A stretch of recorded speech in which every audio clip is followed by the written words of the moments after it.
Hare Krishna. So now today we're going to start a study session of Gopāla Campū, part 3, Kaishora pastimes, chapter 14, killing Dhenukasura.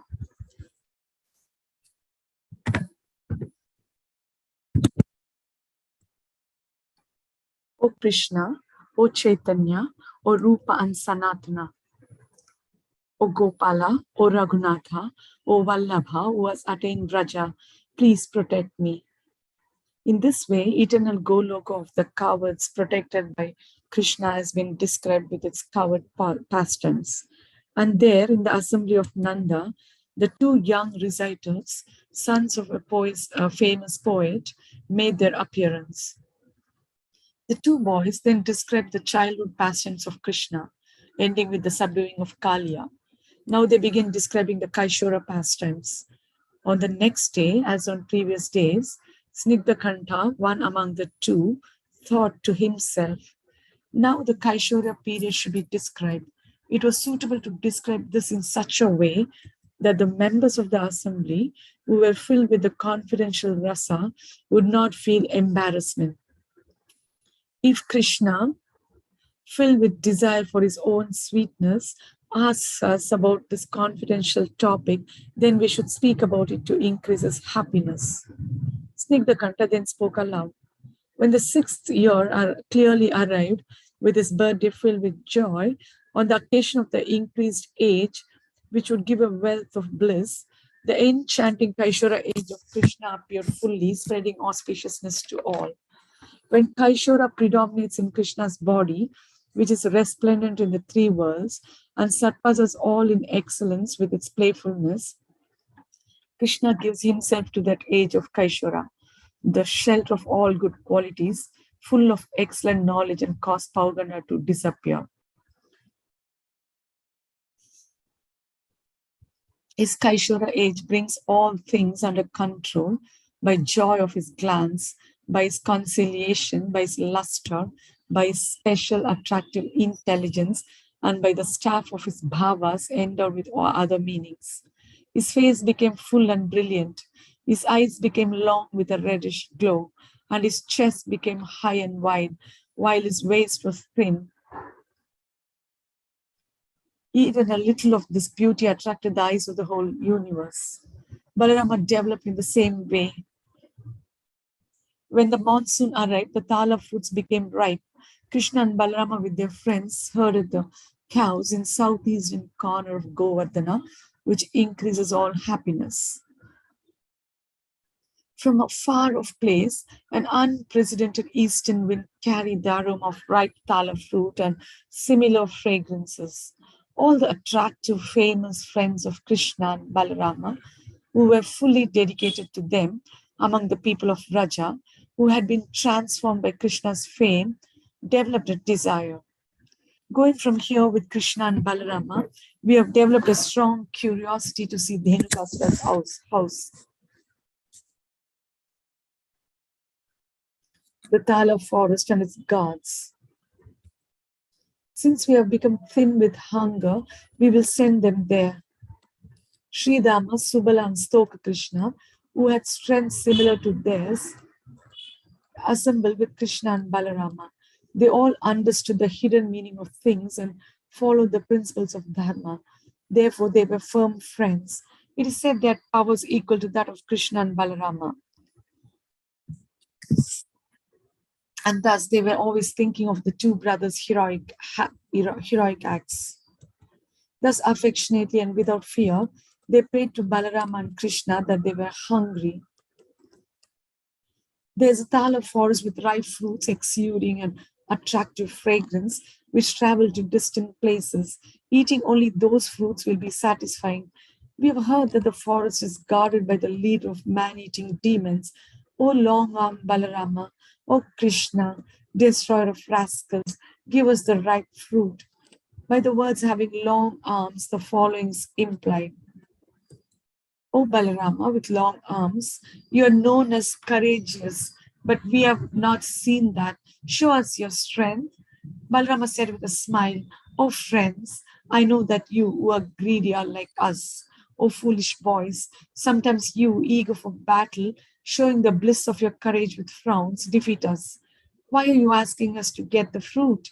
They said, oh, our two princesses have the best qualities. Diplomatic policy indicates that one should accept the king's family and respect it. A person who injures a deer while hunting is not considered great. If the king's family has great powers, how much more it is praised. Since you are the elder brother, you should not be considered to have a lesser position.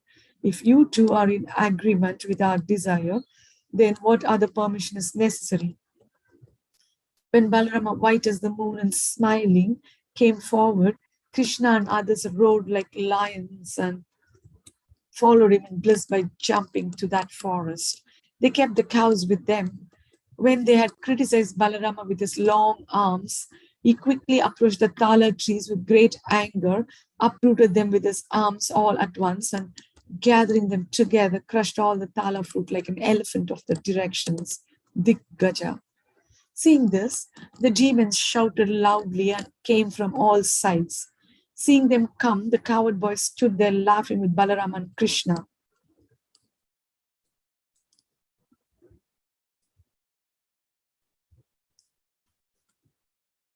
Absorbed in laughing, Balarama could not pay attention. Thus Dhenukasura struck Balarama with his two hind legs, which were like thunderbolts. Balarama was not even aware of this. When Balarama did not notice his kick, the demon lost all judgment because of anger. Standing in front of Balarama, the demon kicked him again. Balarama then killed Dhenukasura as if he were Vatsasura. He threw a flaming chakra on the head of the master of the Tala forest using strong arms, more terrifying than the trident of Shiva, with heat that could destroy the universe. By this, the large and small Tala trees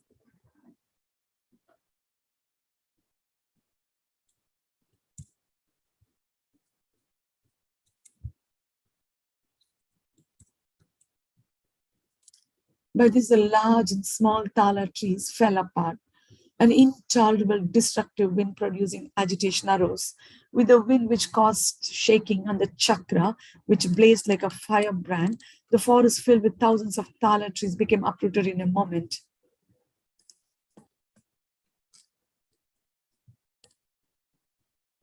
The donkey followers of Dhenukasura began braying. Angrily, they approached, blocking the path in order to attack Krishna and Balarama, the shelters of bliss, laughing in jest, grabbed them like rats, holding their tails and legs nonchalantly. Situated among the boys who were there to enjoy eating the tala fruit, they then threw the demons over the trees as if they were blades of grass.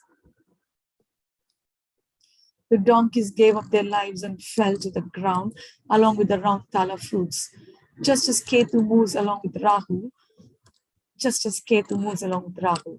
This gave fear to the friends of Kamsa for some days. In destroying the donkeys, Krishna showed prowess. Krishna should not be disrespected. With flowers, music, and songs, the Devatas praised Krishna and Balarama. The Devatas, understanding the intention of Krishna, mocked Dhenukasura. O killer of children in the womb, when Agha and Kaliya cannot tolerate my strength, why do you show such impudence to try to kill me? The boys did not eat the fruit which had touched the corpses of the demons living in the Tala forest, the place of evil spirits, and the cows did not eat that grass. For a long time, the cowards and others relished the fruit not touched by them without fear. In this way, Krishna and Balarama with their friends angrily destroyed even the subtle body of this cruel demon. Putting the cows in front, playing flutes, they finally returned to Vraja with their friends. With moving eyes, which were as wide as lotus petals, praised by his friends, Krishna, along with Balarama and his friends, entered Vraja while playing his flute. The gopis with thirsty eyes approached Krishna.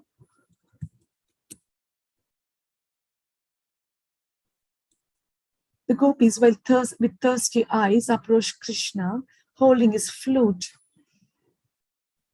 With his pure fame, pure glance, and attractive smile, his hair bound with peacock feather and his garland covered with dust.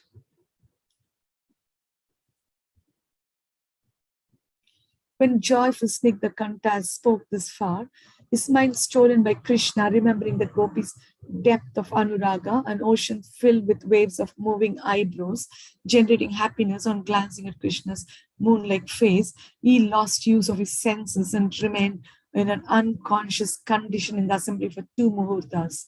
Nanda and others, not knowing his feelings, attentively cared for him with great concern, trying to revive him. When all these actions proved to be hopeless, Madhukanta enthusiastically comforted them and began singing an attractive, comforted. When all these actions proved to be hopeless,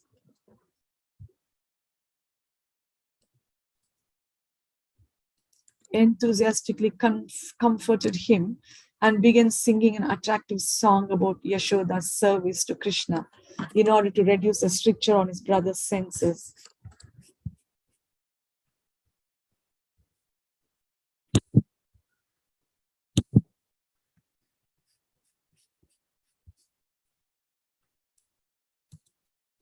When Krishna, with Balarama, holder of the plow, destroyer of enemies, arrived in the evening, he accepts Yashoda's services. Arrive in the evening, he accepts Yashoda's services, waving auspicious items and lamps, wiping his face, gazing at his face, dressing his hair, massaging and bathing him, dressing him, applying tilaka, feeding him tasty food and achamana, fragrant with aguru, feeding him betel nut sweet speaking, giving the order to servants to prepare the bed, putting him to sleep, giving association with friends and serving them and spreading joy everywhere. As soon as the description of service to Krishna, sung with sweet ragas, entered the ears of Snigdhakanta, he woke up just as a sleeping person wakes up on hearing his name being called.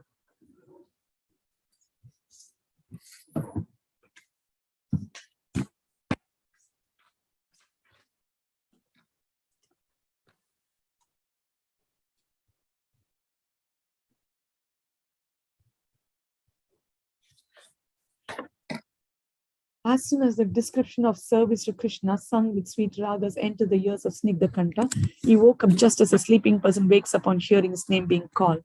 Fully revived, without restrictions, decorated with such qualities, Snigdhakanta began to speak with tears in his throat. O king of the cowards, your son is most merciless, because when I describe his qualities, I simply faint. Instead of making me faint, he should make a fool like me, joyful by his unrestrained pastimes. After this, all the people joyfully returned to their houses as usual. Krishna then came to the 2 reciters and, being the third party present, privately inquired from them, please say why you suddenly faint as if in pain. The 2 said with choked voices, what can we say? You know everything. Krishna then eagerly spoke, not only do I know, but I acted explicitly, but I desire to hear your description. What you have composed spontaneously and which is most attractive, what you hear from each other should always be heard. Please first describe the perfection of rasa in the form of Radha with lips like bimba fruits, the chief among the gopis who sits among the sakhis. The 2 with tears in their eyes began to describe her. When a dear person is within another's heart, the dear person alone knows that. Can any other person know the dear person who sits in the heart? Krishna spoke with bliss. May the spotless knowledge be revealed this evening. Taking their hands, he brought them to his assembly of friends and spent the day till the sunset by performing many amusing actions. Chapter 15, Purvaraga. The prince of Raja, sitting with his friends, took his evening meal and taking permission from Yashoda, went to the effulgent assembly of 1 prahara of time, with the intention of giving happiness to all every evening, and then taking permission from the elders, sent all except the elders home. He entered the huge inner chambers and, taking permission from his mother, met with Subala, Madhumangala and other intimate friends. Making the two reciters follow, he then went to Radha's bower, the abode of the highest bliss.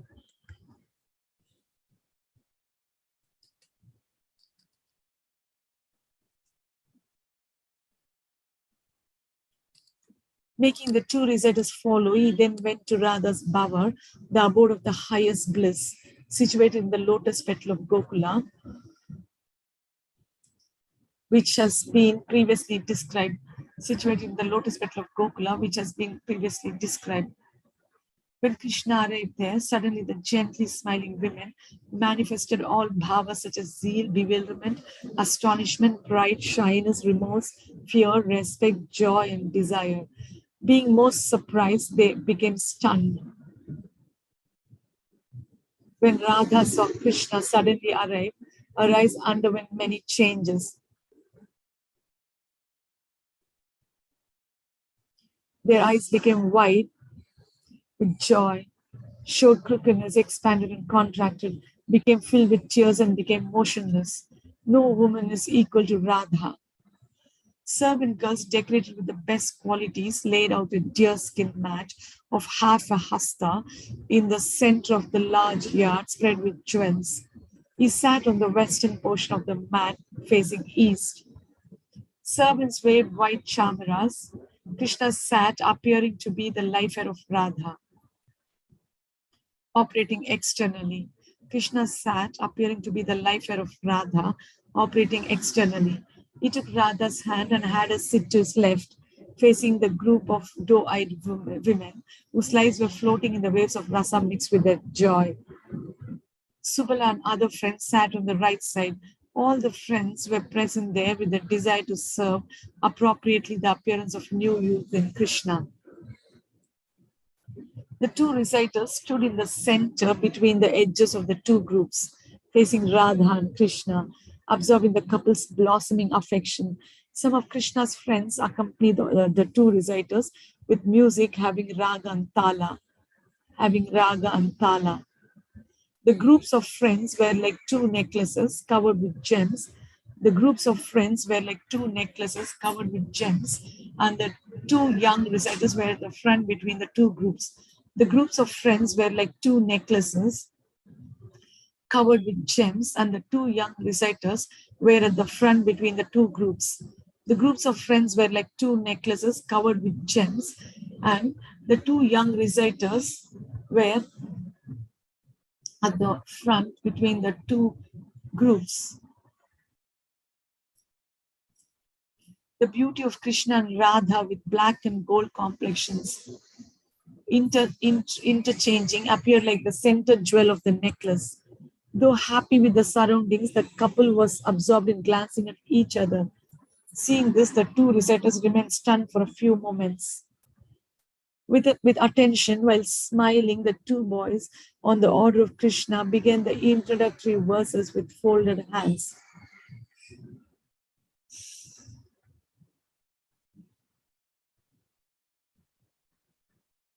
With attention, while smiling, the two boys, on the order of Krishna, began the introductory verses with folded hands.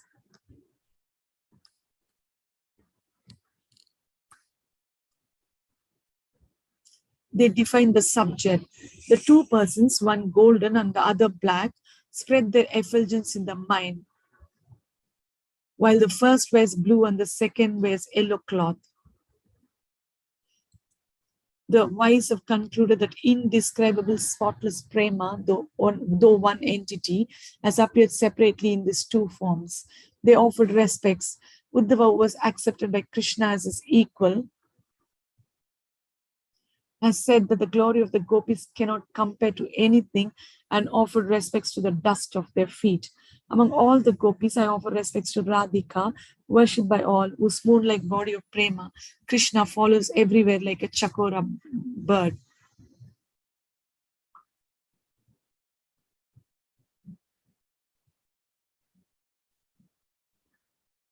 I offer respects to Radhika, worshipped by all, whose moon-like body of prema Krishna follows everywhere like a chakora bird. They invoke blessings. May the prema which Krishna showers on Radha and her Sakhis with bliss, and which is famous for inundating the whole world, illuminate our intelligence. They invoke blessings. May the prema which Krishna showers on Radha, they invoke blessings. May the prema which Krishna showers on Radha and her Sakhis with bliss, and which is famous for inundating the whole world, illuminate our intelligence. As the two glanced at each other with a special smile, Snigdhakanta began speaking enthusiastically. Though one should describe the sweetness of Radha's birth, just as Krishna was described, I will describe it with some abbreviation. This is described in Srimad Bhagavatam. Tata arabhya nandasya vraja sarva samriddhiman hared nivasatma gunai rama kridam abhunripa. O Maharaja Parikshit, the home of Nanda Maharaja is eternally the abode of the Supreme Personality of Godhead and his transcendental qualities, and is therefore always naturally endowed with the opulence of all wealth.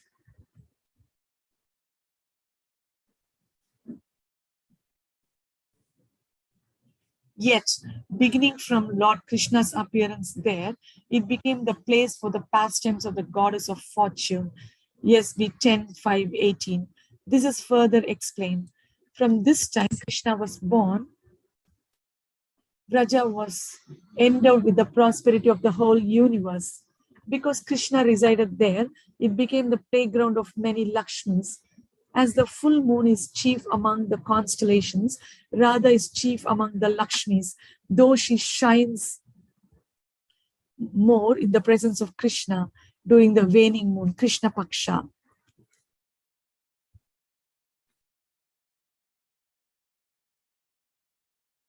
As the full moon is chief among the constellations, Radha is chief among the Lakshmis, though she shines more in the presence of Krishna during the waning moon, Krishna Paksha.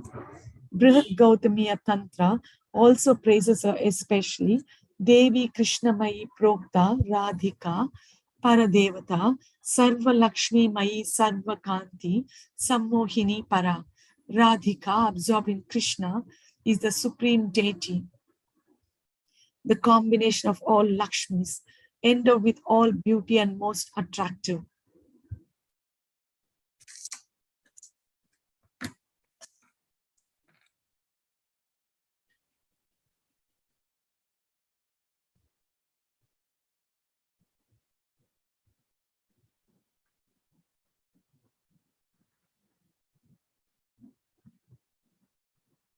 The birth of these Lakshmis of Vraja was most glorious.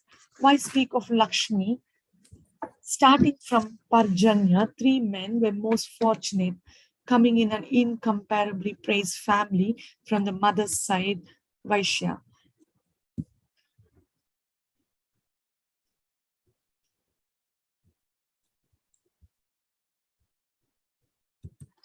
The members of the family were attached to the descendant of this line, Krishna, and thus searched for a proper match for him. Carefully giving up the wives of the Brahmanas performing sacrifice, Krishna showed respect for the rules, but he could not be properly matched.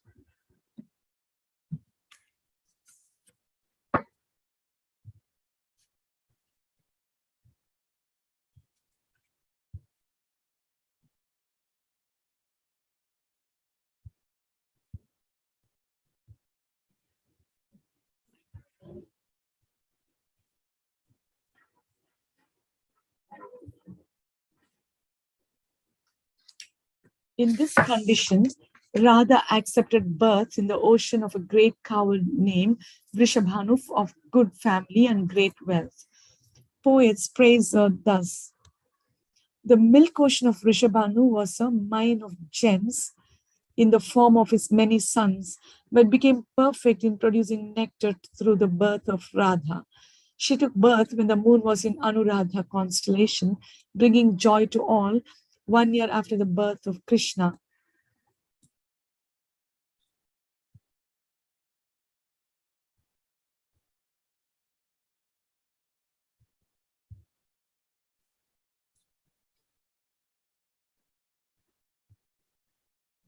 After her birth, when asked about her beauty, seeing the beauty of her face, people would describe it in these terms.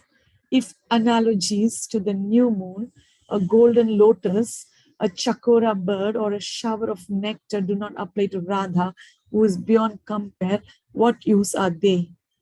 What to speak of Radha? All the young gopis of Raja may be described in this way. It is well known that Lakshmi follows the Lord. All glory to these gopis who are called such to hide their identity as Lakshmis.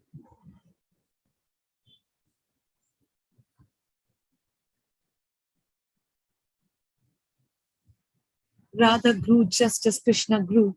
As the moon waxes and its beauty also increases, so Radha's beauty increased as she grew. Some women describe Radha as she reached the middle of her Kaumara age. Just look. She has a pink cloth over her lower limbs. There's delicate thread in her newly pierced ears.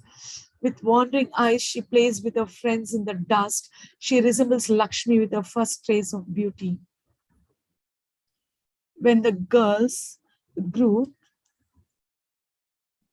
their beauty became famous everywhere. Their parents could not ignore this and began to worry. We do not know what wicked Kamsa will do now. Every day when they met, they would think internally about this. We would betroth them all, betroth them all. Among the boys, none is as qualified as Krishna. All others are inferior. These girls defeat Lakshmi, and Krishna makes Narayana inferior. Therefore, Krishna should marry these girls since he is equal to them. What more can we say? Our houses, friends, possessions, souls, and lives are for making Krishna happy. Since he does not have a sacred thread, he cannot get married yet. But it's necessary to perform their betrothal verbally in the assembly of honest people. While they considered and concluded in this way, after understanding the situation, omniscient Garga thought he should prevent this after considering the advice of Vasudeva to keep Krishna's presence in Braja secret. Thought he should prevent this after considering the advice of Vasudeva to keep Krishna's presence in Braja secret.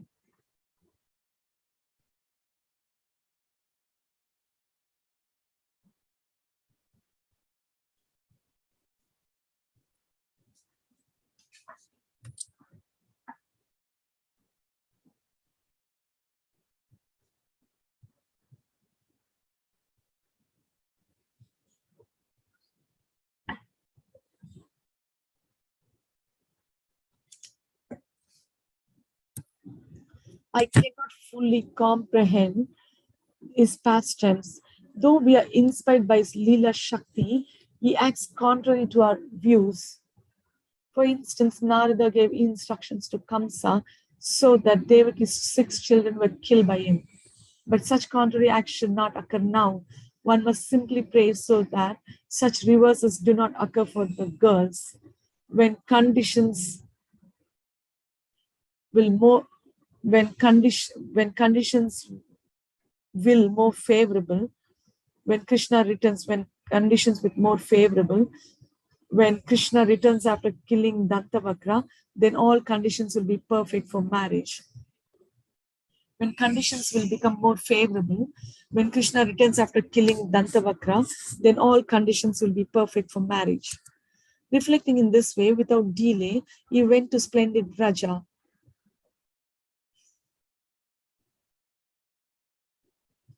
While going, he went to see Paurnamasi, who was absorbed in meditation in a thatched hut.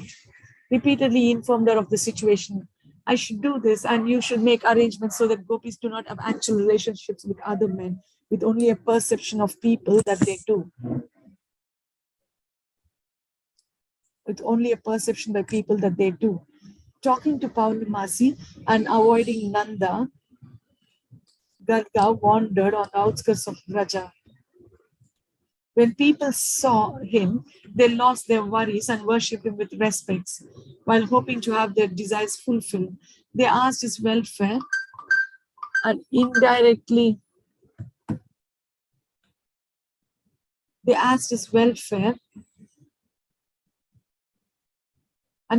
asked him, we have some anxiety, what should we do? Garga said, I understand this is all most astonishing, but you should understand this well. One worry, like a spike in the heart, remains. Sometime after Krishna and your daughters meet, he will leave Raja for a long time. What can I say about your daughters? If they remain determined and keep within them the image of Krishna because of great attraction, in spite of not seeing him regularly, no one will be able to prevent this image from appearing. This will produce other problems.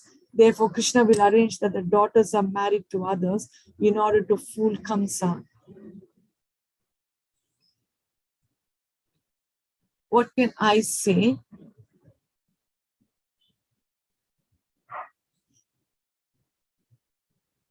What can I say about your daughters if they remain determined and keep within them the image of Krishna because of great attraction, in spite of not seeing him regularly? No one will be able to prevent this image from appearing. This will produce other problems. Therefore, Krishna will arrange that the daughters are married to others in order to fool Kamsa. Giving this instruction, Garga, the priest of the Yadus, departed. Respecting his instruction, all the cowards, though wanting to hide their daughters, began thinking of suitable grooms for them. But their desire for Krishna was always strong. Nanda and Yashoda also developed a strong desire that Krishna marry all the girls. Seeing Radha's beauty, they particularly desired that she marry him. But Garga had forbidden this, and thus their attempts were defeated. But their regret would not cease. Nanda's brothers also thought in this way.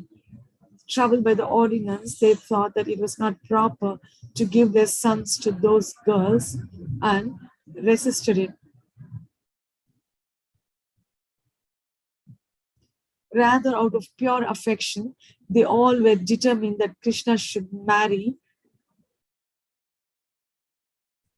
out of pure affection, they were all determined that Krishna should marry the girls. Everyone saw them acting and arranging in this way.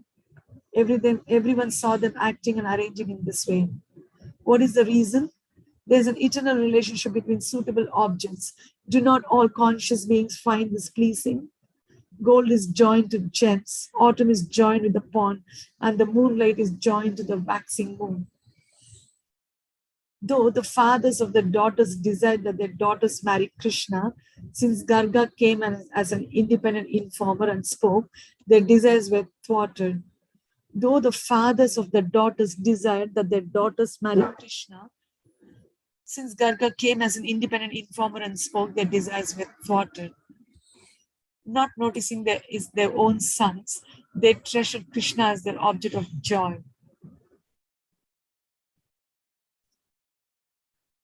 Though, knowing the secret, in order to apply the proper action as described by Garga, the fathers of the girls approached Nanda privately and asked him to clarify the meaning. It is fortunate that the daughters were born here. It is proper that they be given to Krishna. If you accept that, we will give our daughters to him. It is fortunate that the daughters were born here. It's proper that they be given to Krishna. If you accept that, we will give our daughters to him. On some pretext, we can make this union possible. Hearing this, Nanda with a sigh began to speak. I will not seek out these relationships for my son, and you know this. Your children are objects of affection for me as much as you, and you must get them married. I will give all assistance for their marriage. When their enthusiasm was thus dampened, taking Nanda's permission, they made external efforts for their daughters' marriages, though they had no taste for giving them to anyone else. The young girls were not aware of this, since they were absorbed in their activities as children. An austere woman named Paurnamasi, functioning as Yogamaya, lived in a deep forest of Vrindavana. A certain woman would go to her almost every day and night for consultation. One could not discern whether she was a devata or human. She desired to act favorably for Krishna's pastimes while protecting Vrindavana. She was a creeper of affection for Radha and other gopis. Her name was Vrindarika, but was called Vrinda for her name was Vrindarika, but was called Vrinda for short. Hearing the sorrowful news, with great pain, she went to Purnamasi. When she arrived, Purnamasi was sitting chanting japa. When she approached after offering respects, Purnamasi quickly went and embraced her. When she approached after offering respects,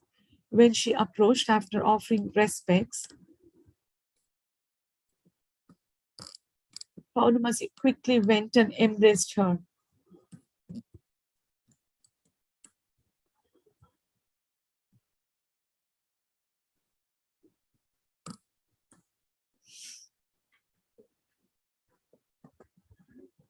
Giving her blessings, she inquired from her with a pure heart, "Please say, why are you coming here at such an improper time?"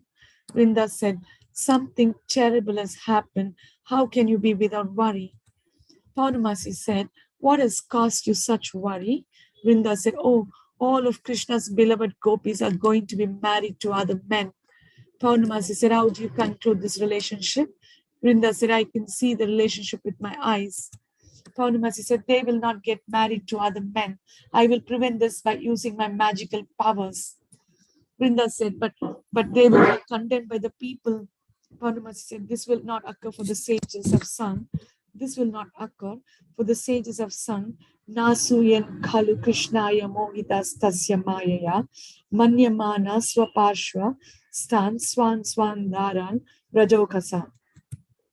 The cowed men, bewildered by Krishna's illusory potency, thought their wives had remained home at their sides. Thus, they did not harbor any jealous feelings against him. SB 10:33-37. Because the girls will not produce sons when it is said that they fed the infants' milk, though the words infants and milk are mentioned, they did not feed them their breast milk.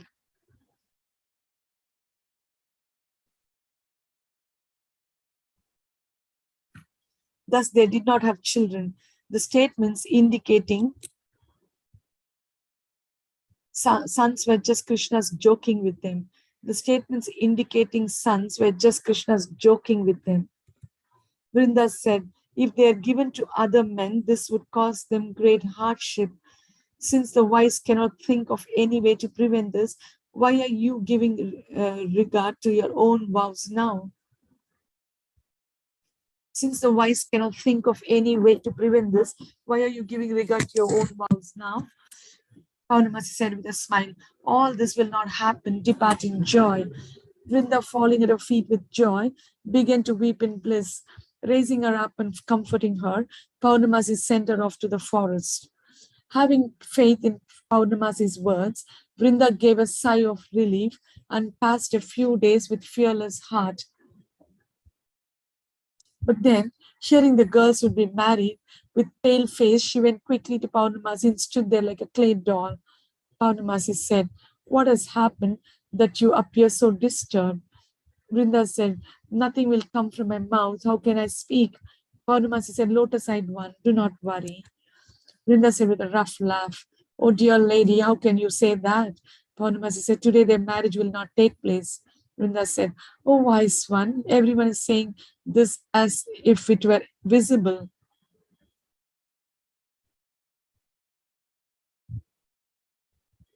Purnamasi said, "Where are the young girls?" Vrinda said, "It is said that because they are very young, they are being kept in their father's houses."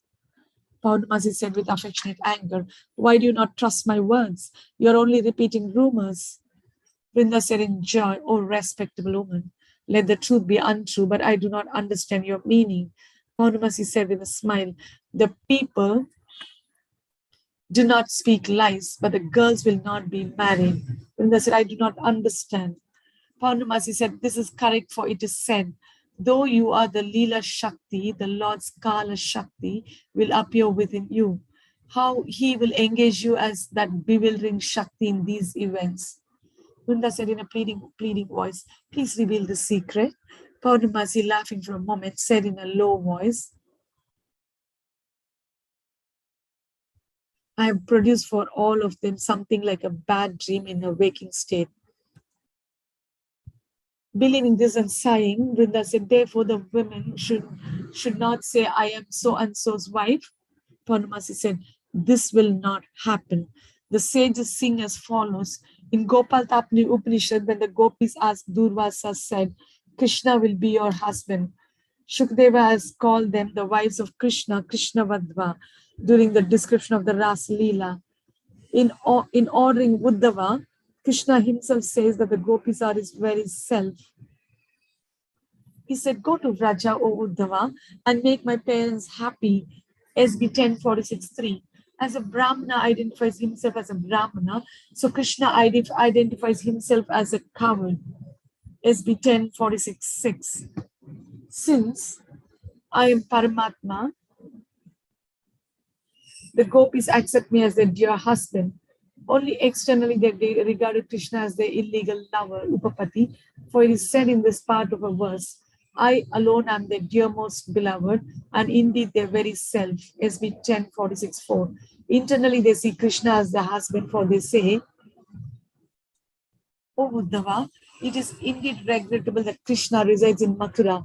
Does he remember his father's household affairs and his friends, the coward boys? O great soul, does he ever talk about us, his maidservants? When will he lay on our heads his Aguru-centered hand? SB 1047.21. The revealers of mantra also reveal this in the Agamas. In the mantra, the words Gopi, Jana, and Vallabha are used successively.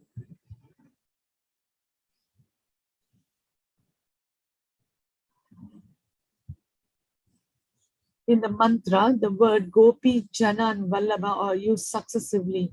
By taking the root meanings of the words, 3 meanings are given, and the secret conclusion of the scriptures is revealed after explaining the superficial meaning.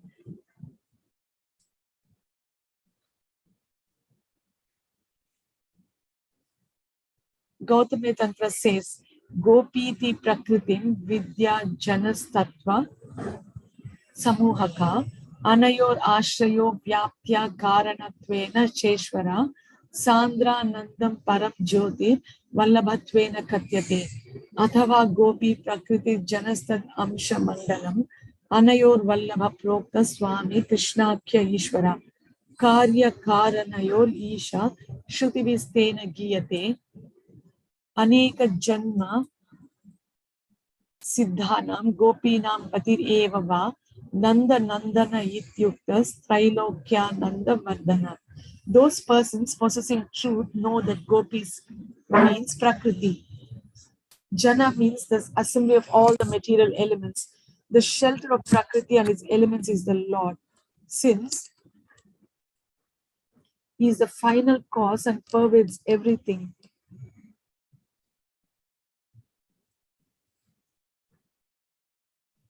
or Gopi can mean the spiritual Prakriti, and Jana can mean the assembly of secondary forms of the Lord.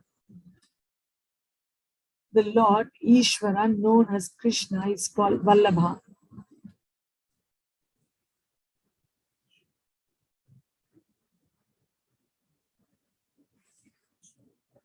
The master of Lakshmi and other forms of God. Vallabha means the supreme light, condensed bliss. The Lord of cause, Prakriti and effect elements is thus glorified by the Shrutis in this mantra. The Lord of cause, Prakriti and effect elements is thus glorified by the Shrutis in this mantra.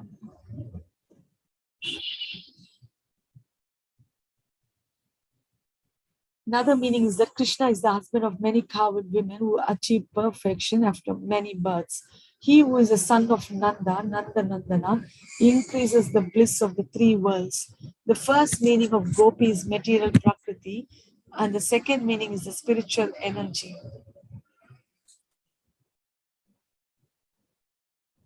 Jana means material elements like Mahatattva. Vishnu Purana 6.579 says, Aneka Janma Siddhanam Gopinam Patir Evava Nanda Nandana Ityuktas Trailokya Nanda Vardhana. Those persons possessing truth know that Gopi means Prakriti. Jana means the assembly of all the material elements. The shelter of Prakriti and its elements is the Lord. Since he is the final cause and pervades everything. Or Gopi can mean the spiritual Prakriti, and Jana can mean the assembly of simply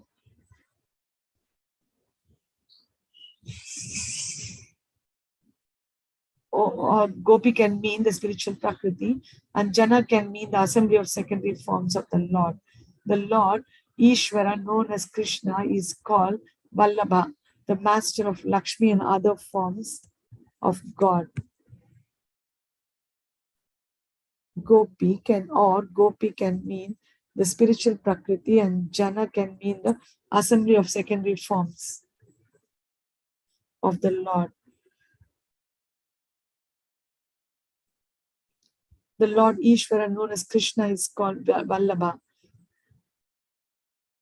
the master of Lakshmi and other forms.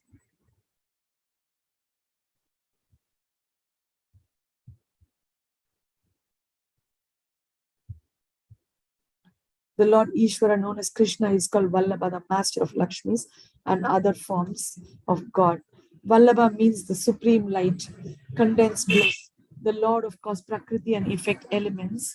The Lord of cause and effect, Prakriti and elements is thus glorified by the Shrutis in this mantra. Another meaning is that Krishna is the husband of many cowherd women who achieved perfection after many births. He who is the son of Nanda, Nandana increases the bliss of the three worlds. The first meaning of Gopi is material Prakriti, and the second meaning is the spiritual Prakriti. Jana means material elements like Mahat Tattva. Vishnu Purana 6.579 says, Jnana Shakti Balaishwarya Virya Tejamsi Asheshata Bhagavad Shabda Vachyani Vina Heyer Gunadibi. The word Bhagavan means he who is filled with Jnana, Shakti, Bala, Aishwarya, Virya and Tejas with no inferior qualities.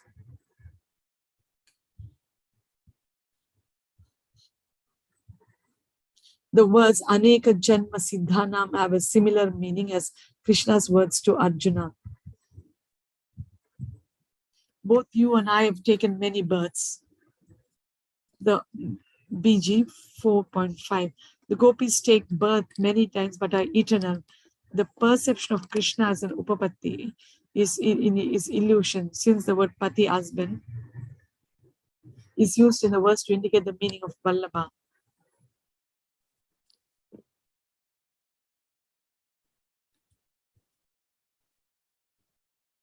The word indicates the meaning of Vallabha. The word Va indicates the final conclusion. The word Va indicates the final conclusion. Brahma, investigating the Aprakata past tense, says explicitly, Ananda Chinmaya Rasa Pradibhavitabis Tabhir Eva Nija Rupataya Kalabi Goloka Eva Nivasati Akilatma Bhuto Govindamadi Purusham Tamaham Pajami.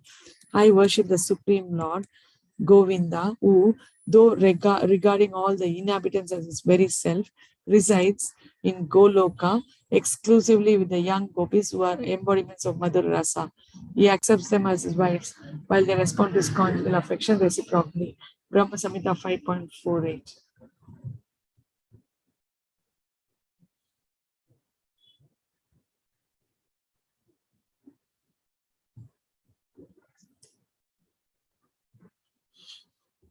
Brahma, investigating the Aprakata passion, says explicitly, Ananda Chinmaya Rasa. I worship the Supreme Lord Govinda, who, though regarding all the inhabitants as his very self, resides in Goloka exclusively with the young girls who are embodiments of Madhura Rasa.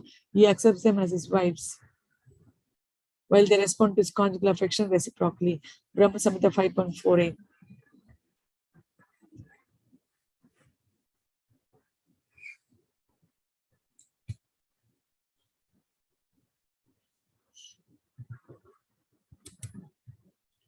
In the Brahma Samhita verse, the word his own form, which is eternally perfect, describing his expansions, Kala Bihi. This also does not refer to the gopis who have appearance of Parakya Bhava during the Prakrita pastimes.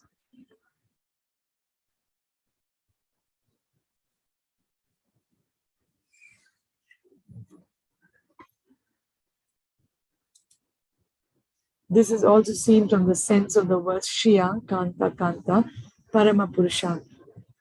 There is no relationship of the Upapati between the Paramapurusha and his consorts. In Kashi Kanda, Yamaraja says, O husband of the gopis, O master of the yadus, O son of Vasudeva. In musical scriptures it is said, the infinite husband of the gopis is controlled by the sound of the flute.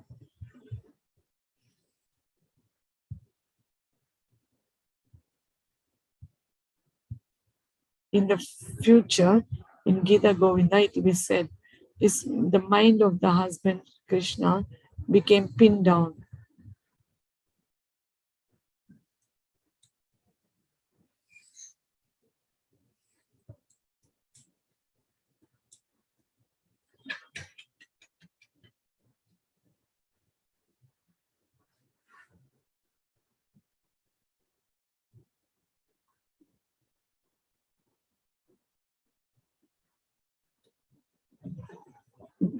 The words Aneka Janma Siddhanam, the word Bhagwan means Jnana Shakti Baleshwarya Veera Tejas Asheshata Bhagavat Shabda Vachyani Vinahe Gunadivi. The word Bhagwan means he was filled with Jnana, Shakti, Bala, Aishwarya, Veerya and Tejas. With Jnana, Shakti, Bala, Aishwarya, Veerya and Tejas. With no inferior qualities.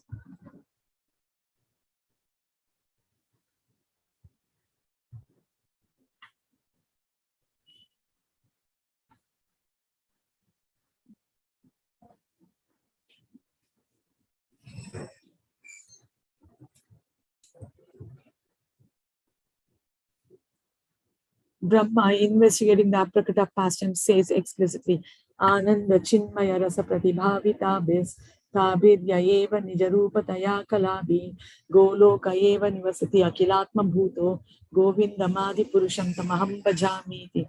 I worship the Supreme Lord Govinda, who, though regarding all the inhabitants as his very self, resides in Goloka exclusively with the young gopis who are resides in Goloka exclusively with the young gopis who are embodiments of Madhur Rasa. He accepts them as his wives while they respond to his conjugal affection reciprocally. Brahma Samhita 5.4h. In the Brahma Samhita verse, the word is own form, which is eternally perfect, described as expansions Kalabi. This does not refer to the gopis who have an appearance of Parakya Bhava during the Prakata pastimes.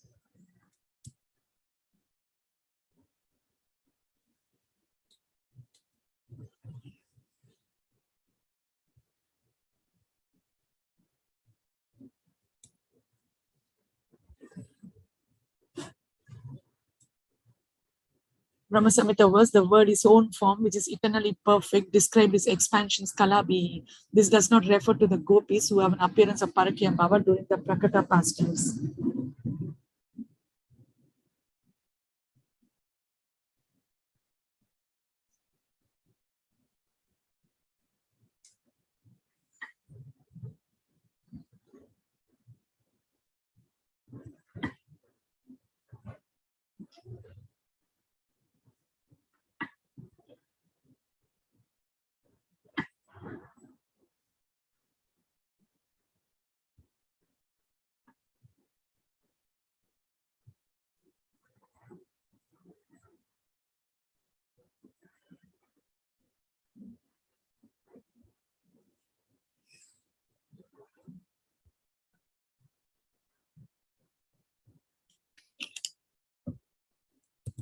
This is also seen from the sense of the words Shriya, Kanta, Kanta, Paramapurusha. There's no relationship of the Upapati between the Paramapurusha and his consorts. There is no relationship of the Upapati between the Paramapurusha and his consorts. In Kashi Kanda, Yamaraja says, O husband of the gopis, O master of the yadus, O son of Vasudeva.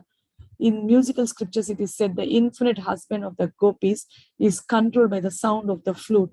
In the future, in Gita Govinda, it will be said the mind of the husband, Krishna, became pinned down. With this intention, it is said while indicating something else, Tvam aprapya mai swayam vara param kshiroda tirodare shanke sundari kala kutam apibam van mudho mridani pati ittam purva kathabiranya manaso vikshipya vakshonchalam radhaya sthana kora kopari milan netro harhi patuvaha. Oh, beautiful woman, since I cannot attain you, who will marry someone else? I, Shiva, a fool, drinking poison, remain apprehensively on the bank of the milk ocean. Remembering Radha by these previous words, throwing off the edge of a garment, Krishna gazed upon the butt-like breast of Radha. May he protect you, Gita Govinda. Oh, beautiful woman, since I cannot attain you, who will marry someone else? I, Shiva, a fool, drinking poison, remain apprehensively on the bank of the milk ocean.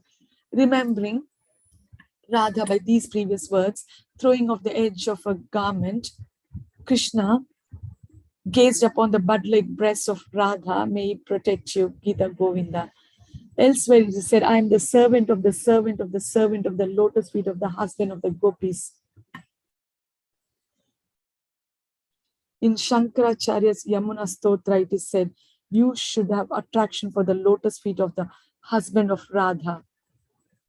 In Lalita Madhava, the marriage of Radha and others to Krishna is clearly described. In Ujjala Nilamani, by showing lack of relationship of the young girls with other men, marriage is accepted according to the conclusions of Lalita Madhava with the stage of Sambhoga called Samriddhimat, permanent union after long separation.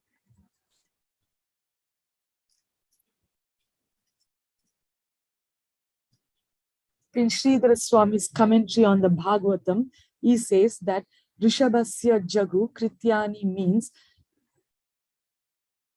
the gopis sang about the activities of their husband.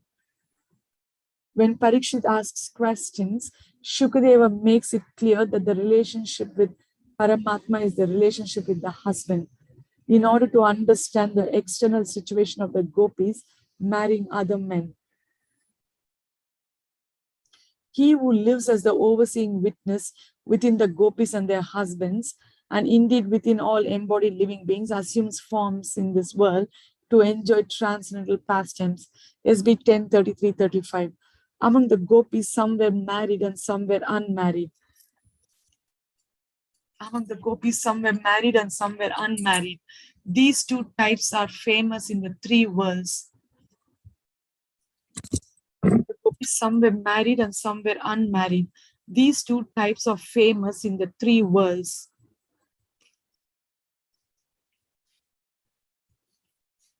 Actually, the best gopis are eternally perfect. Others are endowed with various bhavas and may be unmarried, youthful, or elder, having husbands, patinam. This word includes those who were unmarried as well. All the inhabitants of Raja, whose life was Krishna alone, had bodies suitable for spiritual pastimes.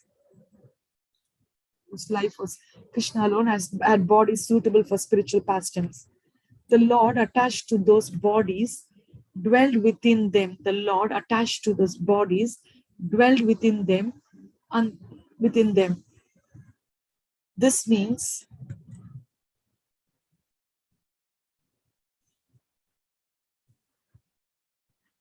that invisible to the eyes of the world, he played using his powers. Sometimes he plays within the vision of the world, Adhyaksha. Therefore, he has an eternal conjugal relationship with the gopis. Therefore, he has an eternal conjugal relationship with the gopis. Thus, it's not proper to call Krishna an Upapati. Like Lakshmi, Narayana, and Vaikuntha, he is married to the gopis. In the verse starting Jayati Jana Nivasa, it is stated Rajapura Vanita Nam Vardhayan Kama Devam. He increases the love of the women of Raja and the city.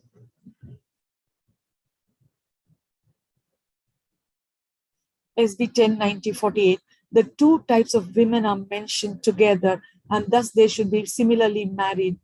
Uddhava has also said, these coward wives, Vadva, accepting bodies on earth, are most exalted. SB 1047-58. He states that the devotees such as himself, those desiring liberation and those liberated, aspire to follow them. Are the women wandering in the forest contaminated with illicit desire for Krishna, or do they have the highest level of spiritual love, Rudha Bhava, for Krishna? Having shown this, he indicates their greatness. They are superior to Lakshmi in the verse beginning Nayam Shriyom Ge, SB 1047-60. In bliss, Vrinda again asked, why is marriage not preferred? Why do you accept some other arrangement then? You cannot argue about this. Purnamasi said, occasional varieties necessarily arise in the pastimes of Krishna, who produces excellent rasa. It's not possible for us to perform acts like Sita going to the house of Ravana. This is suitable in a particular type of rasa. Because of illusion, the gopis will only have an appearance of relationship with other men, but are separate from such inferior relationships. In order to increase eagerness of those who are unable to prevent their marriage to others, their love will become most brilliant when Krishna returns in the future to bestow unlimited joy.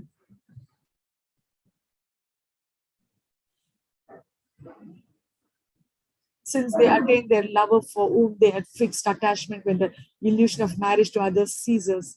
In the future, in Ujjwal Nilamani 121, this will be shown. Quoting the opinion of previous sages, the text says, Lagutvam atra yat proktam tattu prakrita anayake na krishne rasanirya sasvadartam avatarini. The criticism of the material paramar by the author does not apply to Krishna, who appeared in this world to taste the thick Madhura Rasa as Upapati. The proof is this.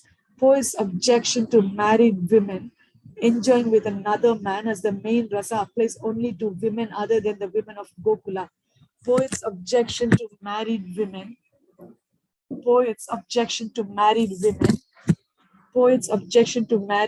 enjoying with another man as the main rasa applies only to women other than the women of Gokula, whom Krishna, the topmost among tasters, made appear in this world because of a special desire for Madhura Rasa. Ujjwal Nilamani 5.3. Having a great desire for the best rasa, Krishna makes the gopis appear in this world.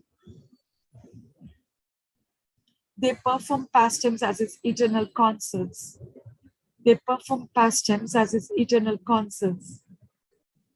At that time, the Parakiya relationship is produced by Maya for producing the highest bliss in rasa.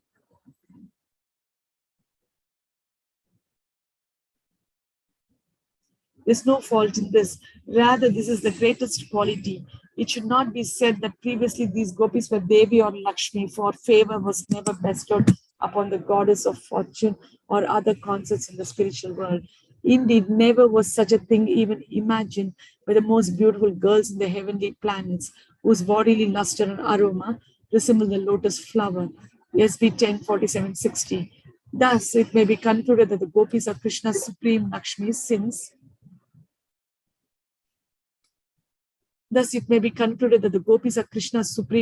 since no others have that exclusive position. Thus, it may be concluded that the gopis are Krishna's supreme Lakshmis, since no others have that exclusive position.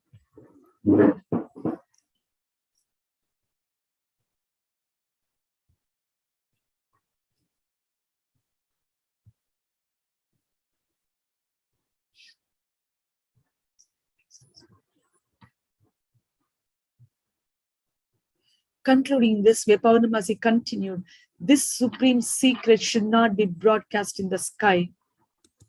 Krishna will be the only groom of Radha and other gopis. Who can forcibly make it otherwise?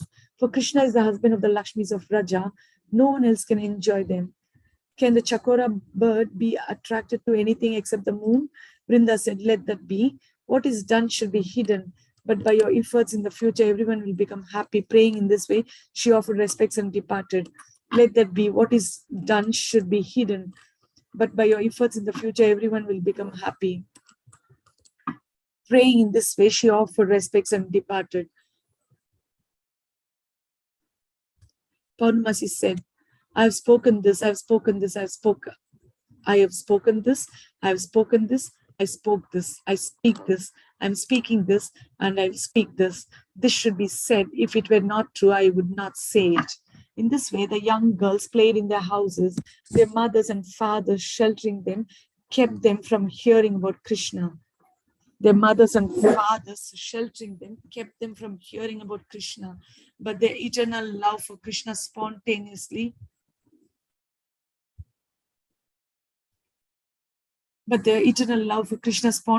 awoke when they approached the brilliant Kaishora age. Just as certain creepers bloom when the monsoon season arrives. Cupid entered the gopis' hearts as the age advanced. However, Krishna had previously completely entered their hearts. This is illustrated as follows. Just as passion arises in young girls confined to the inner chambers, so the form of Krishna appeared in the gopis without them even seeing him or hearing about him. It is thus said, before the latter part of Kaishora, they developed love for Krishna. That statement is not an exaggeration, but a statement of their very nature. When they heard the word Krishna or holder of the flute, they saw him and became attracted to him. And not seeing him again, they suffered.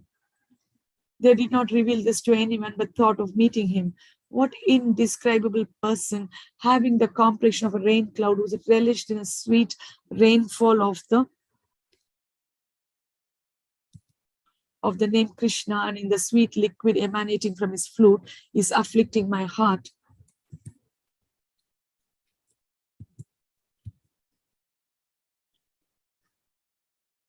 Radha thought as follows. When the word Krishna and the sound of the flute sweeter than nectar enter my ears, he who appears in my mind immediately comes to me as if he knows me, though I have never seen him since birth. If I do not attain him, my life as will soon leave my body. They spoke to her, O Radha, why is your heart so agitated? O Radha, though you are not attentive, please listen carefully. What are these two syllables, Krishna, which the ear takes as the essence of sweetness among all sounds, which the tongue takes as the product churned from an ocean of nectar, and which the mind takes as happiness arising from joy in the heart, and which the mind takes as happiness arising from joy in the heart? Who is that youth who constantly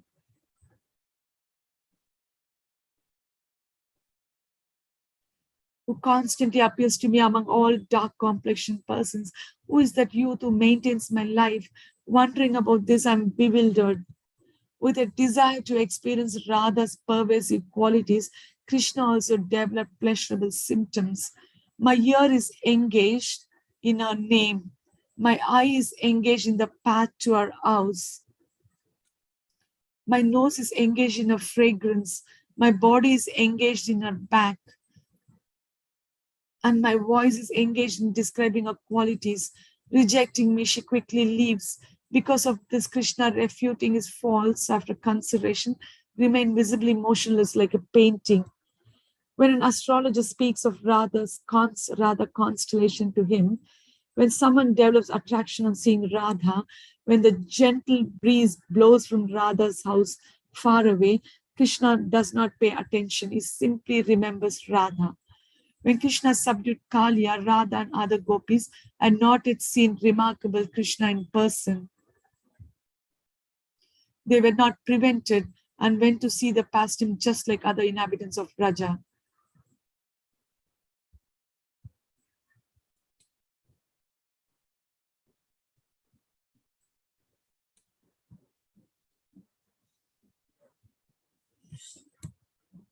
In order that the gopis see him, he purposely delayed in subduing Kaliya.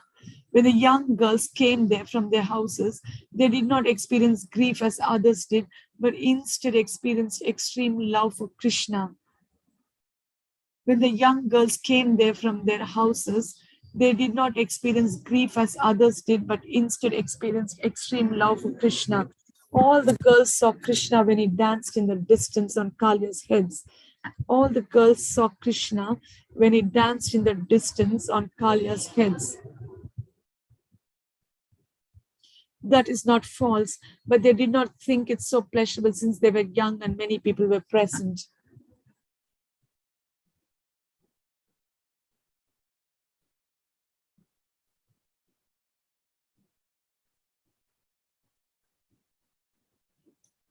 When Krishna emerged from the lake, Radha and other gopis saw him for the first time. They lost consciousness but saw him internally. They remained in a state of fainting and recovering for days and nights that followed. When Krishna saw them and was transformed internally, he did not show his feelings, but showed other emotions. When Radha and other gopis got on carts and returned to the village in the morning, he regained his composure with difficulty.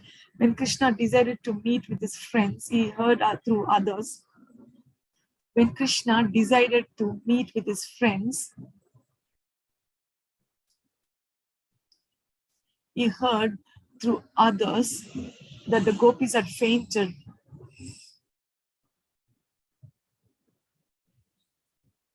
Feeling pain, he played a sweet melody on his flute and they quickly recovered.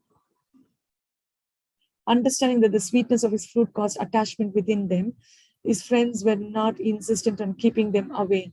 Thus, sometime later, he met them.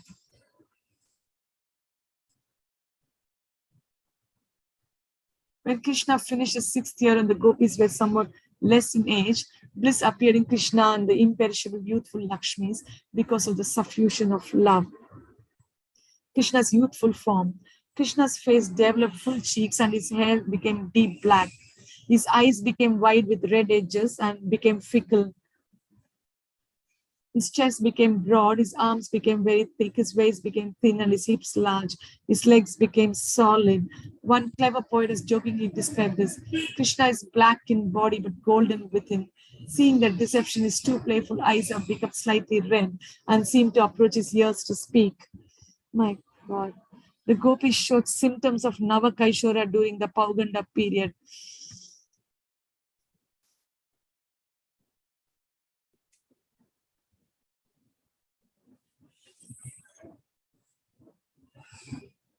The gopis showed symptoms of Navakaishora during the Pauganda period.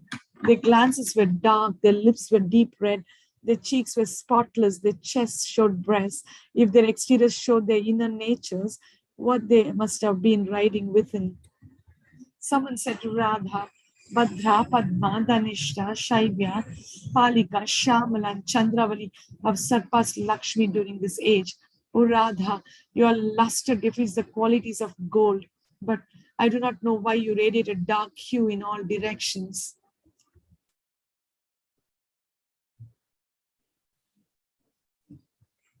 Someone else has said, the fresh cloud of Krishna has appeared in Radha's heart. Otherwise, why does water flow from her eyes along with her hair standing on end?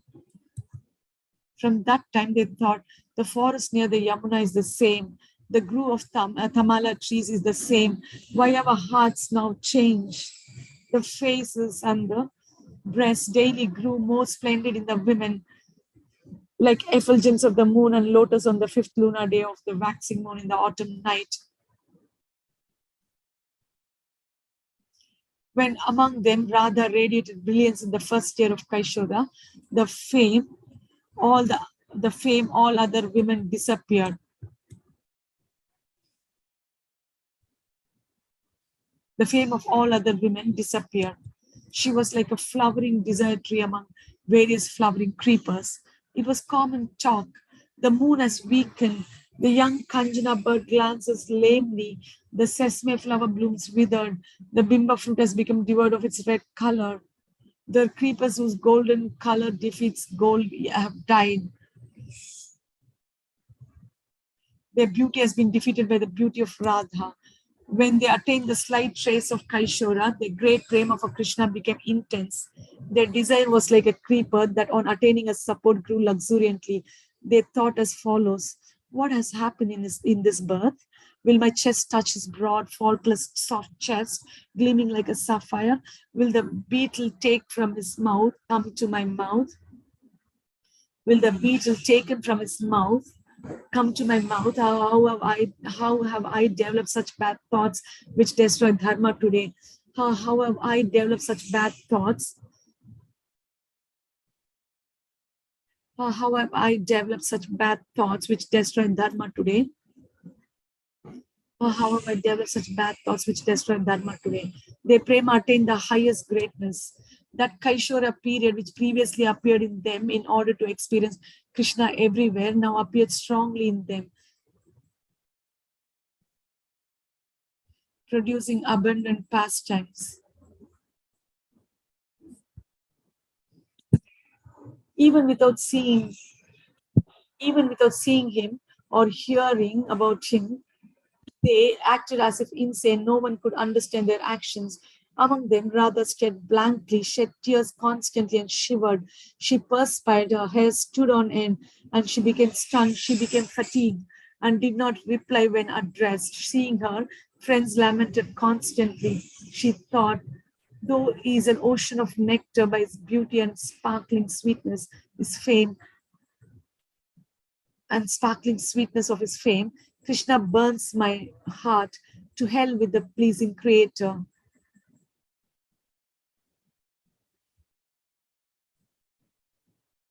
Krishna's heart was previously pure. What emotion has contaminated my heart? Thinking of him constantly, my heart is spontaneously full of shame.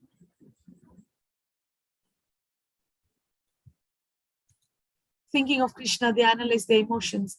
My father is famous among the great. My mother is recorded as the best among chaste women. Why does my heart adopt the mood of Radha and other women? My tenderness is causing me exhaustion.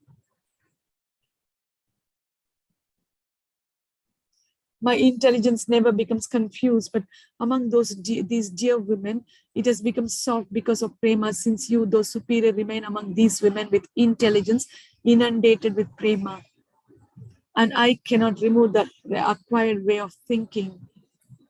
Krishna's behavior. He gives answers when he should be silent and is silent when he should answer. He laughs at subjects of lamentation and acts roughly at jokes. When his friends talk about the women of Raja, though it's true that is the cause of his behavior, he becomes disturbed with blushing. Hearing of the gopis' marriages, externally he showed joy, but sharp observers could see that internally he disapproved, like a ripe pilu fruit, which is red outside but tasteless within. The parents and relatives of the groom asked the parents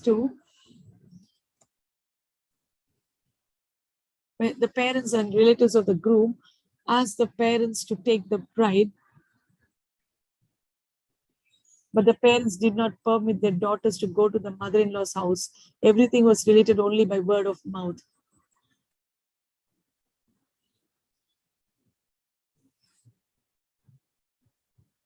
It was well known that the girls have given themselves only to Krishna.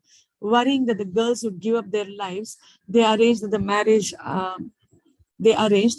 arranged through Garga's efforts should not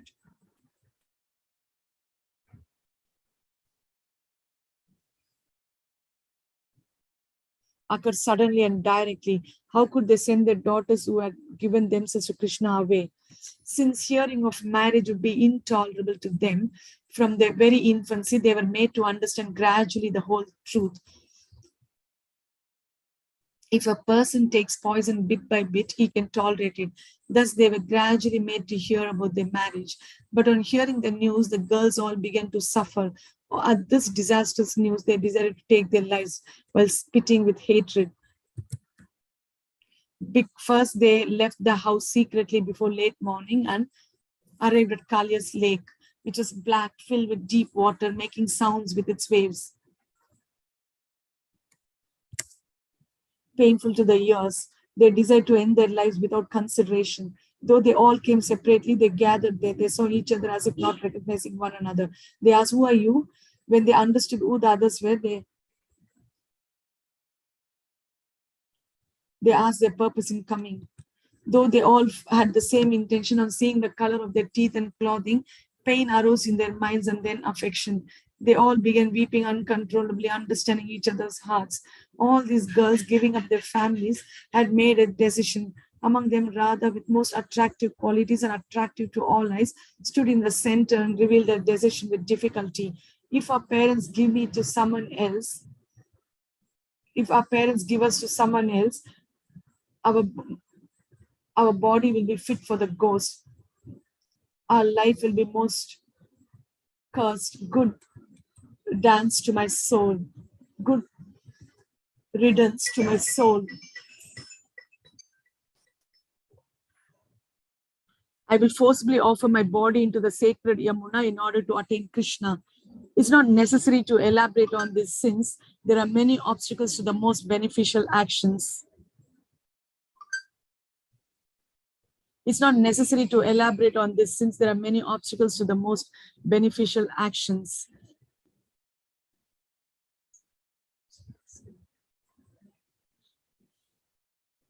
I will no longer delay because of dependence on the rules of Niti Shastra. Saying this, she rose, held the hands of her friends and approached the water. Praying to the Yamuna with tears in her eyes, she began to speak in choked voice with barely intelligible syllables. Oh Yamuna, may Nanda and Yashoda be my in-laws and may Krishna be my husband. May we always play in Vrindavana. May all those holding my hand out of affection and entering the water become happy. For this reason, we take your shelter. They all assisted each other, following Radha, the others, though doing a forbidden act, feeling no reason to live, immerse themselves in the unfathomable water. But at that moment, a voice from the sky loudly forbade them from doing this. Ah, gopis, being so foolish, do not be so rash. Please listen. You have not had anyone except Krishna, past, present, or future. It's impossible that you will also associate with anyone else. In this way, the clouds in the form of Devdas, after showering this message of nectar on the gopis, like lotuses deprived of rain showers, returned to Swarga. While they gazed at each other with eyes wide with astonishment, an indescribable female form, not far from the waves of the Yamuna, approached Radha, called all the women, held their limbs and sent them to the bank with a desire to clear the river. Yamuna held their limbs and sent them to the bank with a desire to clear the river. Yamuna was as beautiful as a blue lotus. When she brought the gopis to the bank, the benefactor Purnamasi, Yamuna was as beautiful as a blue lotus. When she brought the gopis to the bank,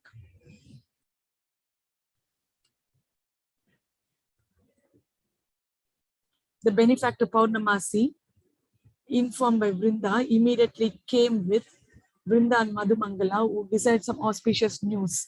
Taking support of trees, their bodies were almost unconscious. Purnamasi spoke like the voice from the sky, calling to them and embracing them. She finally revived them with the help of Vrinda and Yamuna, who repeated her words. Having revived them, she again spoke. Why have you soft girls done this harsh act?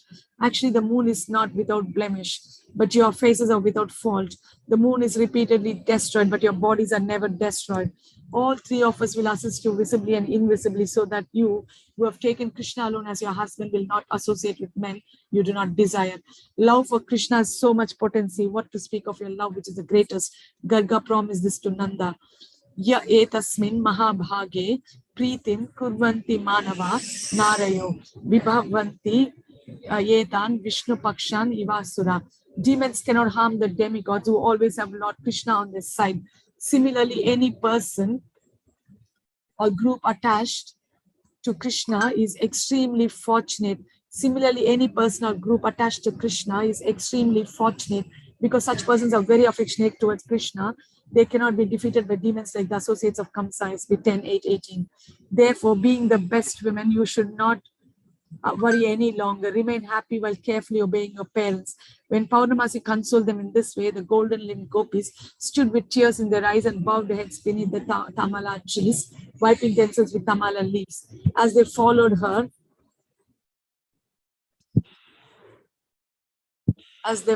her, she embraced them.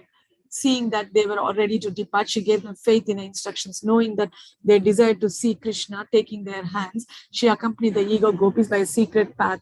Radha and others then arrived at the yard of a nearby grove where their limbs could be concealed without hindrance. From that day, Vishaka, Lalita and others became the Sakhis of Radha. Padma, Saibya and others became the Sakhis of Chandravali. From that time, with the help of these assistants, it's not surprising that they had continual thirst for Krishna. For even in ordinary people, it's seen, if one desires the help of good-natured fate, one immediately becomes full of favorable items. For many favorable planets, constellations, omens, devatas, and humans, brahmanas, appear so that one may attain a kingdom and other benefits. Please hear about the plan. Purnamasi, smiling along with Madhumangala and Vrinda, immediately went to see Krishna. Yamuna, thinking of the special love to be experienced in the future, approached them secretly on the path and asked, "Oh Vrinda, does Krishna have love for the gopis?" Vrinda said, "Oh yes, but it's hidden." Yamuna said, "But I have seen it openly today." Vrinda said, "That occurred because they had fainted." Yamuna said, do both parties know that the love is mutual?" Vrinda said, "Though the love is secret, how can it remain without some symptoms? When these symptoms arise, how can they conceal their new attraction, this new attraction which is hard to hide? All the tamala trees have signs of kumkuma from breasts. All the champaka creepers have their leaves discolored with fingernail marks. All the blue lotuses have become golden because of lip cosmetics. The forests broadcast their mutual love. Yamuna disappeared and Purnamasi along with Vrinda and Madhumangala approached Krishna. Coming to remove his pain of separation, they saw him sitting on a slab of attractive moonstone in a solitary place, absorbed in contemplation. Hiding herself, she spoke to him in a choked voice. "The moon is full of faults. There's no doubt about this. The lotus is full of contamination. Only Radha's face is the abode of all happiness." Bewitching him, gently approaching, honoring him, thinking herself successful, with tears in her eyes, she then gave 1,000 blessings. "It is so difficult for you to attain that upon which you meditate. All are under your control. You have attained persons like us."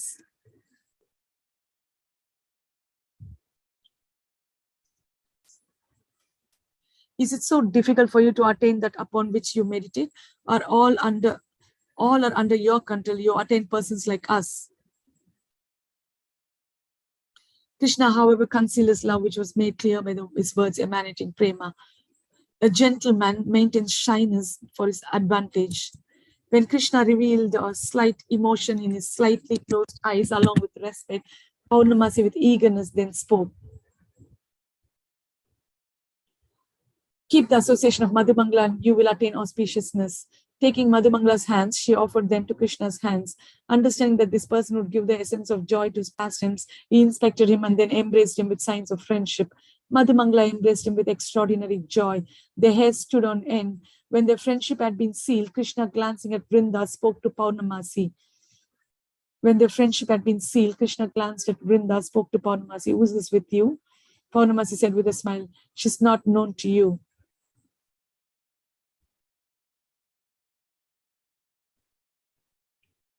Krishna said, "I can guess that this forest is named after her because she resides here."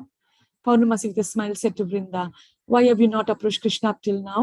Krishna said with a smile, "A woman who is not known should not approach." Purnamasi said to Vrinda, "Let that be. From this time, you should move about, performing service for Krishna at all times with attention." When Vrinda offered respects with tears, Krishna rewarded her with a garland and sent her away. Krishna remained standing there for a long time because of the pleasing words of Purnamasi, and Vrinda meant for his benefit. When they left, the lion among men with generous heart became nourished in mind by the power of their assistance. Hearing about the gopis at Kaliya's lake from Madhumangala as they walked together, Krishna went to his friends. That association was suitable for him. Why did Purnamasi go to the bank of Kaliya's lake? Why did Radha and others go there? Hearing this, why does my throat become choked? Has the Creator made some auspicious arrangement so that this will be successful? Talking to Madhumangala in this way, he stopped breathing and then sighed. Krishna then again spoke. What did they say to her? What did they say to her? Madhumangala said, "Nothing." They bowed their heads. Their breasts became moist with their tears and they made the tamala trees wither. Krishna said, "Do you know the intention?" Madhumangala said, "Yes, but why?" Krishna said, "How do you know?" Madhumangala said, "They constantly look at the tamala tree which has a color similar to yours." Krishna said, "Please say more about this." Madhumangala said, "I know because of what Yamuna said. She lamented when the gopis entered the river and portrayed their behavior to us afterwards." Radha entered the river saying, "May Nanda and Yashoda be my in-laws and may Krishna be my husband." In a choked voice, Krishna said, "Come, let's go to our friends." Madhukanta asked with zeal, "What was the gopis' condition after that?" Snigdhakanta said, "There was great internal conflict because of fear of dharma and their disturbed minds. This may be described in the following words. Though they could not protect their dharma since they were so disturbed, do they feel repentant on giving up dharma? In reply, they say, can a dharma which is praised in this world and the next be completely given up? Can one become detached from that person? They reply, how can a person who possesses the most desired object be given up? Is that object necessary? They reply, how can one give up the object which maintains one's life? Then in such a predicament, giving up life is the solution. They reply, how can one give up life? The desire for life will not leave us. Silent for a moment, each one said to themselves, let mothers, fathers, and others criticize me, but how can good intelligence desire anything else in the mind when it is attached to Krishna? After thinking, they spoke with agitation. Sleep, which gives me remembrance and forgetfulness of him, gives me complete happiness.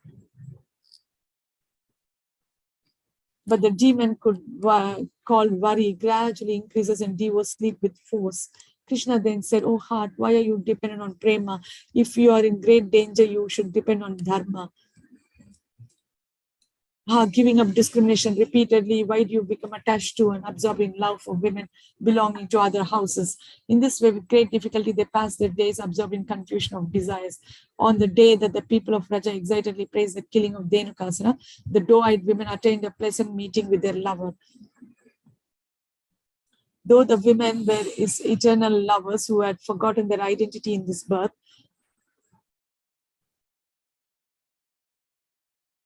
his beauty made them recollect the truth, and they forgot about fear of trespassing dharma. Shukadeva describes this Pitva Mukunda Mukhasaragam Akshi Bringais Tapam Juhur Virajhajam Vraja Yoshitohni Tat Satkritam Samadhi Gamya Vivesha Goshtam Savrida Hasa Vinayam Yad Apanga Moksham. With their bee-like eyes, the women of Vrindavana drank the honey of the beautiful face of Lord Mukunda, and thus they gave up the distress they had felt during the day because of separation from him. The young Vrindavana ladies cast sidelong glances at the Lord.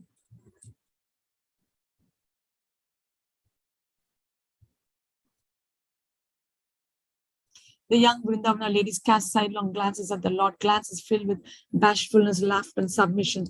And Shri Krishna, completely accepting these glances as a proper offering of respect, entered the covered village. SB 10:15:43. Their eyes, acting like chakora birds and bees, drank the lotus nectar of Krishna's face with greed. He felt this to be the greatest honor. This was suitable for them since they had given their lives to him. They showered him with the arrows of their glances and entreated him with bashful, smiling eyes. He took this as the highest honor.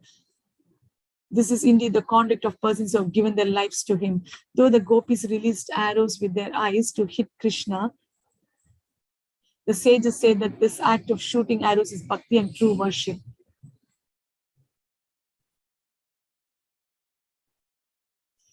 This act of shooting arrows is bhakti and true worship. Just as the wives of chakora birds are put in cages, the gopis were brought to the houses by the protectors of family morals. Though they were not fully satisfied with drinking the beauty of his moon-like face, when they were reflected in the lake of the heart of Krishna, they appeared most remarkable. Standing like pictures, they became most beautiful, like a gathering of glittering constellations, and Radha shone with beauty as if holding the moon within. Previously, when they saw him for a moment, their hearts became relieved. When they saw him repeatedly, they began thinking, when will we drink the beauty of his face again? The Sakis did hit their feelings. Oh, friend, I do not have desire for any other man. My nature is such that on seeing any black object, I begin to tremble. Radha's body was afflicted with pain. Though she attained peace in her heart by meditation, she still remained agitated. Her Sakis immediately experienced their emotions and became afflicted similarly. Who will protect Radha? They became weakened by dependence on the will of another, but their determination could not bring about the appearance of Krishna. What use are dreams and eyes when Radha and her friends are afflicted by separation? Like nectar to creepers when the moon arises, by his appearances to the gopis, which produced various types of joy, youthfulness appeared in them. To conclude, Snigdha Kanta said, "O Radhika, your lover is rare to attain for everyone. Pining for you, he spends his days pretending to play." When the two reciters had finished, the listeners were all overcome with prema and lost their power of discrimination. Was this a recitation? Was it a drama? Was it a real pastime of Krishna? The assembly, along with Krishna, began trembling. A long time after the recitation had finished, everyone recovered their senses. Performing all services for the two boys, they went to lodgings to rest. Hare Krishna. Thank you so much, everybody. That was a wonderful